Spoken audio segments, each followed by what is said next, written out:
Kerala agricultural price and ന്യൂസിലേക്ക് എല്ലാവർക്കും സ്വാഗതം. അപ്പോൾ നമുക്ക് റബ്ബർ ടാപ്പിംഗ് ചെയ്യുന്നത് എങ്ങനെയാണെന്ന് നോക്കാം.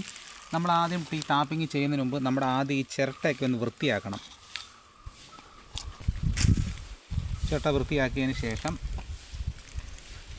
നമുക്ക് ആദ്യം ഈ ഒട്ടുപാലങ്ങ് വലിച്ചിളക്കണം. ഇങ്ങനെ കത്തിയുടെ ഈ സൈഡ് വെച്ച് നമുക്ക് ഒട്ടുപാലിങ്ങനെ വലിച്ചിളക്കാം.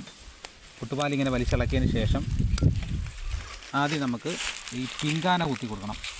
ഒരുപാട് കനത്തിലൊന്നും ചീവി കളയണ്ട. നമ്മൾ ടാപ്പിങ് കണ്ടിന്യൂസ് ആയിട്ട് നടക്കുന്ന മരമാണെന്നുണ്ടെങ്കിൽ ചെറുതായിട്ട് ചീവി കളഞ്ഞാൽ മതി. കനത്തിലൊന്നും ചീവേണ്ട ആവശ്യമില്ല. ആഴ്ച 2 പ്രാവശ്യം ടാപ്പിങ് ചെയ്യുന്നുണ്ടെങ്കിൽ നമ്മൾ കനത്തിൽ ചീവി കളയണം. നമ്മൾ ഒന്നരാടം ടാപ്പിങ് ചെയ്യുന്ന മരമാണെങ്കിൽ ഒരുപാട് കനത്തിൽ ചീവി കളയണ്ട. ആദ്യം നമുക്ക് പിൻകാന കുത്തി കളയണ്ട ഇതുപോലെ.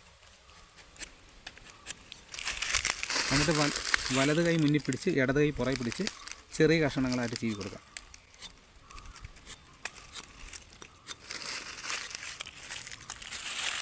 ചെറിയ കഷണങ്ങളായിട്ട് ഇങ്ങനെ അരിഞ്ഞരിഞ്ഞ് കൊടുക്കണം.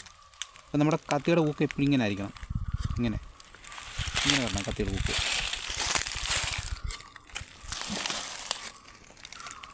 മുൻകാനെ കൊണ്ടുവന്ന് കുത്തി നിർത്തണം.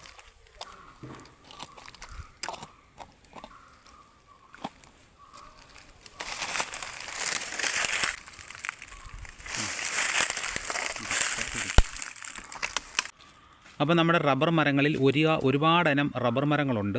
അപ്പോൾ ഇത് ഏതിനം റബ്ബർ മരമെന്ന് ആർക്കെങ്കിലും പറയാൻ പറ്റുമോ?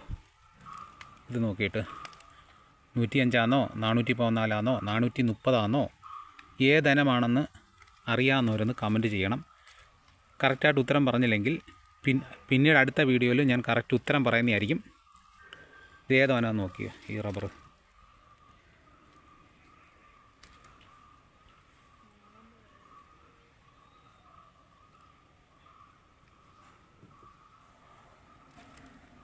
ഇങ്ങനൊരു ഈ ഇനം മരം നിങ്ങളുടെ നാട്ടിലുണ്ടോ? വീഡിയോ പൂർണ്ണമാകുന്നു. ലൈക്ക് ചെയ്യാനും കമൻറ്റ് ചെയ്യാനും മറക്കരുത്. മറ്റൊരു വീഡിയോയുമായിട്ട് ഉടനെ എത്താം. എല്ലാവർക്കും നന്ദി.